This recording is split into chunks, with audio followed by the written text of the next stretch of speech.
Buenas tardes, mi nombre es Laura Di Vela, soy trabajadora social, integrante de la Comisión de Géneros y de la Comisión Directiva del Consejo Profesional de Graduados de Trabajo Social de la Ciudad de Buenos Aires. Quería hoy darle la bienvenida a este cuarto encuentro del ciclo de conferencias virtuales que hemos denominado Reflexiones sobre la intervención en contextos de emergencia sociosanitarias. Hoy tengo el placer de presentar a la colega Virginia Tatoian. Ella es especialista en el abordaje de situaciones de violencia de género, es dedicada a temas de género y disidencia sexual, es docente y es coordinadora de los equipos interdisciplinarios del Centro de Justicia de la Mujer de la Ciudad de Buenos Aires. Virginia nos trae hoy un tema que está en agenda, como lo es géneros y violencias en el contexto de aislamiento. Ella basará su exposición en temas como la intervención en perspectiva de géneros y disidencias, el acceso a la justicia y la reconstrucción de nuestras intervenciones en esta situación tan particular. Les dejo con su exposición.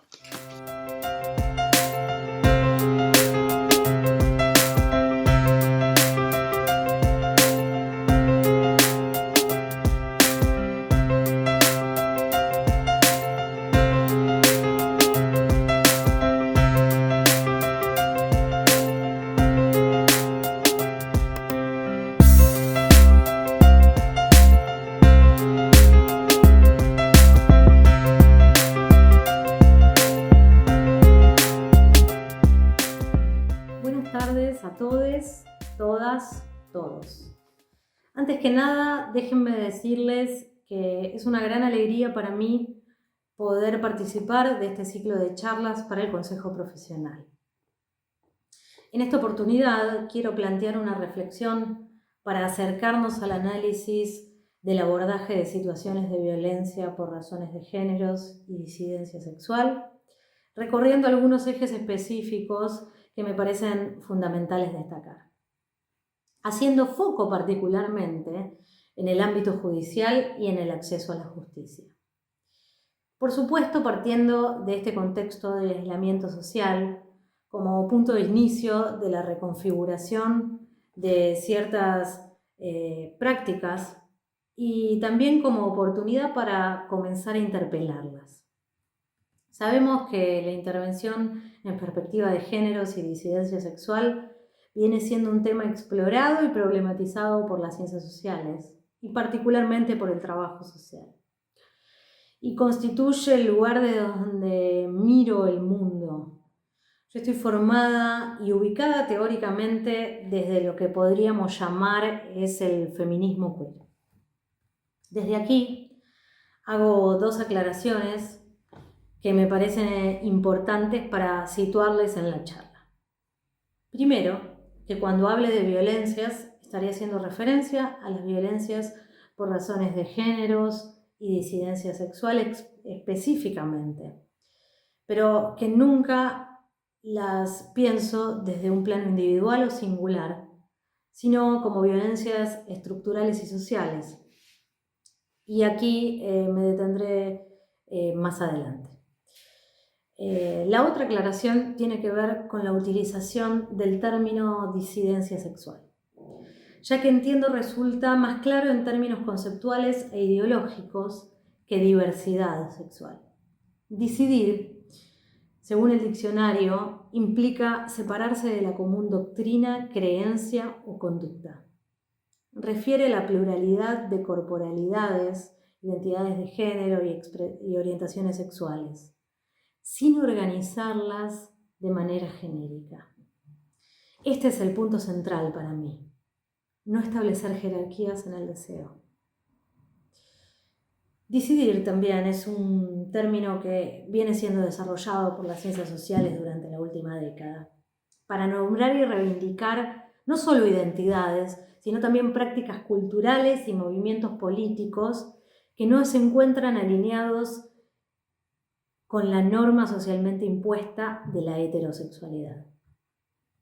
Entonces, aclaradas estas cuestiones, podemos sumergirnos en mi mundo de ideas y reflexiones.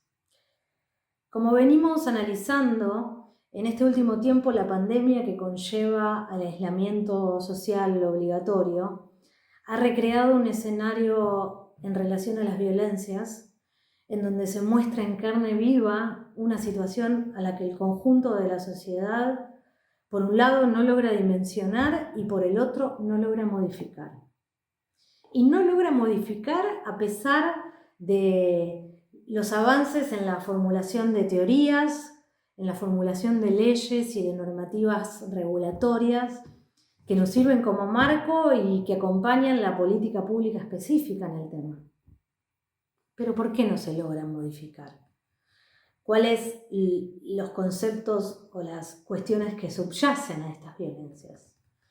Para mí las razones son múltiples, pero en forma resumida yo podría decir que la violencia por razones de géneros y disidencia sexual es una de las expresiones más descarnadas de la sociedad capitalista moderna. Sociedad que se instaura a partir de una desigualdad fundacional, explícitamente pensada e implementada, construida a partir del androcentrismo y la heteronorma como los pilares reguladores del total de la sociedad. Desde este modelo teórico e ideológico se establecen los parámetros de normalidad en relación al lugar que ocupamos y que se espera que ocupemos en el mundo. Tanto los hombres como las mujeres, el hombre, específicamente un hombre heterosexual, blanco, occidental, no cualquier hombre. Y estas mujeres con dos destinos claves: madres reproductoras o prostitutas. Ambos roles al servicio del deseo masculino. Todas las otras orientaciones e identidades sexuales son consideradas como diabólicas, anormales, perversas, ilegales, según el momento histórico correspondiente a ese sustento teórico que acompaña al Estado. ¿Qué quiero decir con esto? Ese Estado necesita del acompañamiento de una teoría para regular y disciplinar cuerpos y deseos. Entonces, en un momento histórico fue la religión, luego con los avances en medicina, psiquiatría, después la psicología, el desarrollo de las ciencias sociales en general, la antropología en particular, fueron brindando y fueron siendo el sostén teórico de esta desigualdad fundacional de la que hablaba antes. Poder tener claro este origen de este movimiento político ideológico, nos permite poder comprender en su totalidad los procesos sociales de exclusión y discriminación que se vienen desarrollando a lo largo del tiempo. Y sobre todo, comprender el origen de, para mí, todas las desigualdades sociales.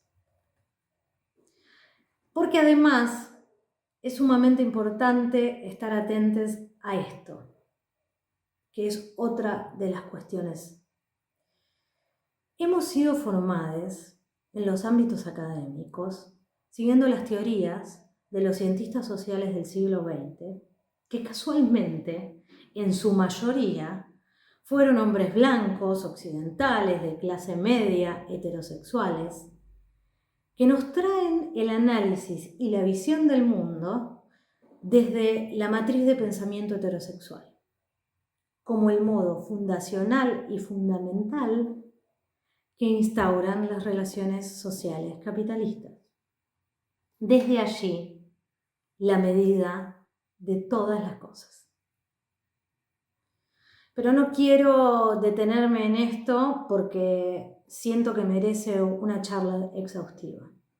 Sí lo traigo porque, teniendo en cuenta estas cuestiones básicas, podemos continuar este análisis y además podemos comprender que las violencias son partes de estas formas disciplinadoras en que la heteronorma encuentra su expresión más cruel. La pandemia nos confronta con vulnerabilidades estructurales que rebalsan los marcos institucionales de acción. Debemos tener en cuenta específicamente que una persona ante una situación de violencia se encuentra atravesada por múltiples variables que desbordan lo relacionado estrictamente a la realización de una denuncia. O mejor dicho, no siempre la denuncia es el final del camino de la violencia.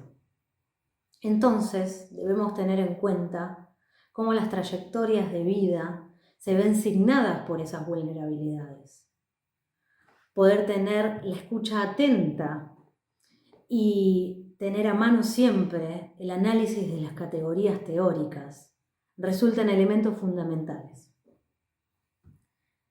Por otro lado, el aislamiento social obligatorio devela para instituciones del ámbito judicial una disyuntiva que para mí es fundante, ya que se presta un servicio al que hay que ir a buscar. Y aquí déjenme hacer un juego de palabras.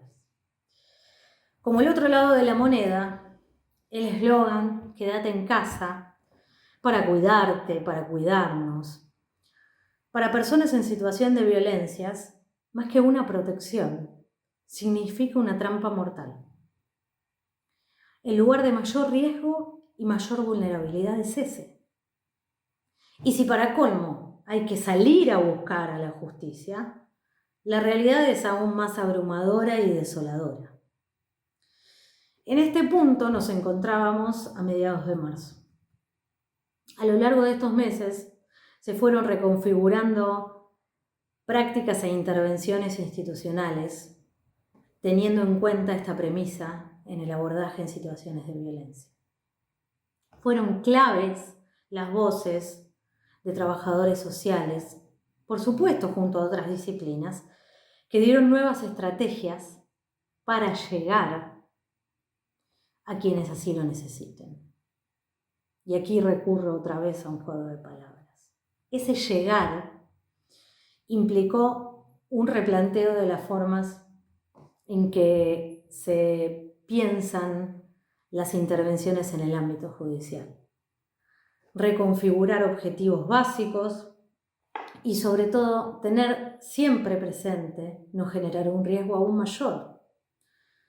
Conformar redes institucionales ante los posibles casos en que se necesite una acción conjunta o más urgente. En este tiempo nos hemos encontrado con numerosos profesionales que desde instituciones diversas se plantean ese mismo objetivo y algo de la interinstitucionalidad se fue logrando sin que esto implique una superposición de recursos. Sabemos y nos debemos un análisis puntual en relación a cómo en las intervenciones muchas veces se dan esas superposiciones de recursos que no solo no implican una resolución de la situación, sino muchas veces implican un mareo de las personas en ese mar de instituciones. Pero vuelvo al llegar, porque también ese llegar se transformó en una oportunidad para generar canales de comunicación claros y precisos. Modificar ciertas intervenciones en donde las personas no tenían claras las implicancias y los alcances del proceso judicial que iniciaban, ya que existe una idea confusa en relación a ese momento de acercamiento a la justicia. Y aquí déjenme detenerme un momento en esto. Porque se piensa que esa persona, además, debe incorporar un lenguaje y adaptarse a los usos y costumbres de un ámbito al que no pertenece. Entonces, poder apropiarse activamente del proceso como sujetos actives y no como meros espectadores de lo que otros consideran que es lo mejor para mí, me parece un logro que implicó ese llegar o que implica ese llegar. Y que también es un intento por generar un acceso real. Recrear nuevos escenarios también nos da la oportunidad de volver a pensar cuáles serían las alternativas profesionales para que en el futuro, como sea que se configure ese futuro, se pueda construir un real acceso a la justicia. Y en este sentido, creo que desde el trabajo social tenemos mucho para decir.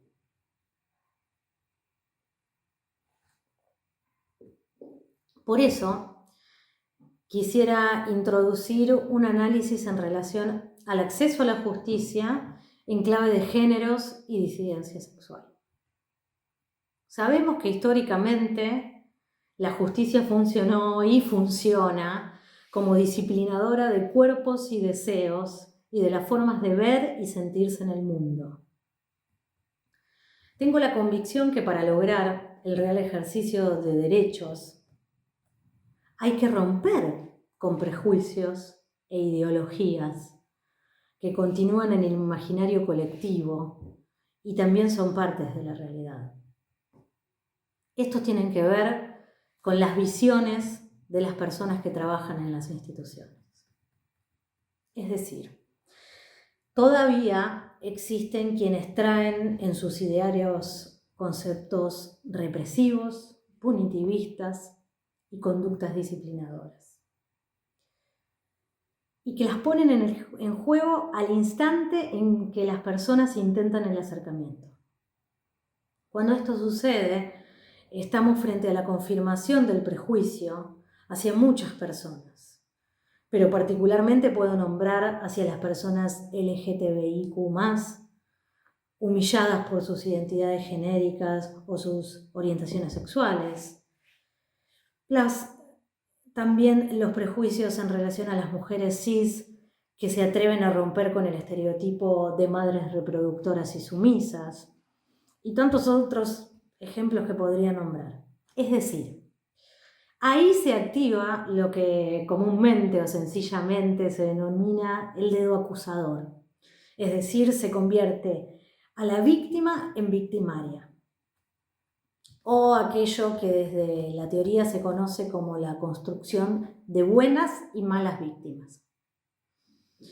Si tuviéramos que analizar esta situación desde la interseccionalidad, podríamos afirmar que quienes van a denunciar en algunas ocasiones son construidas de tal forma, según variables como la orientación sexual, el nivel económico, la condición ciudadana, para poner ejemplos, que las colocan en desventaja para el acceso a la justicia en relación a otras y las constituyen y las construyen como malas víctimas.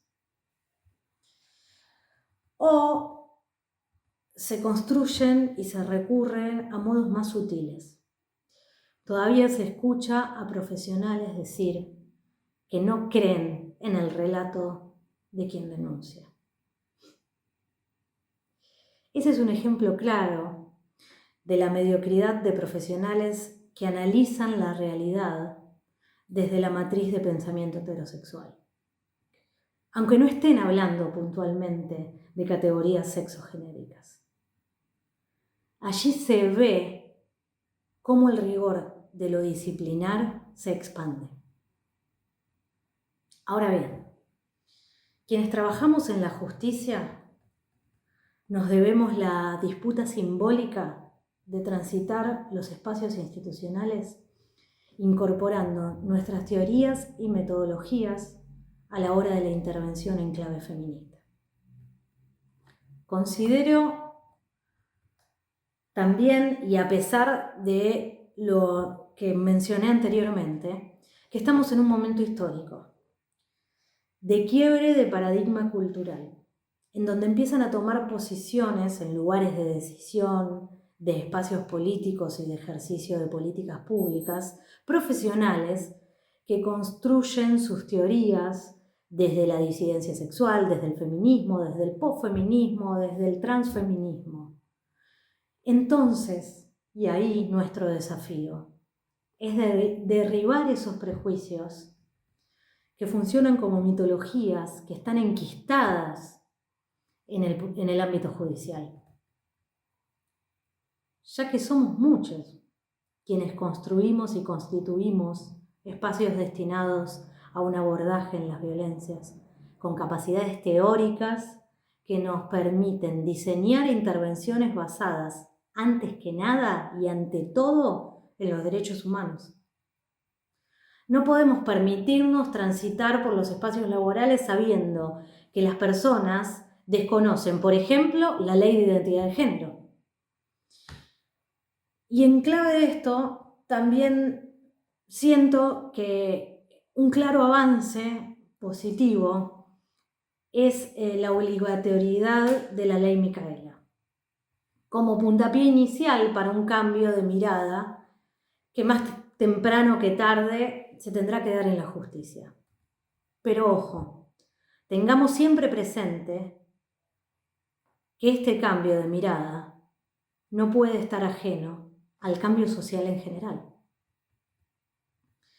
Las experiencias particulares en este contexto de pandemia nos han demostrado también la plasticidad y dinamismo para generar nuevas alternativas de intervención desde el trabajo social.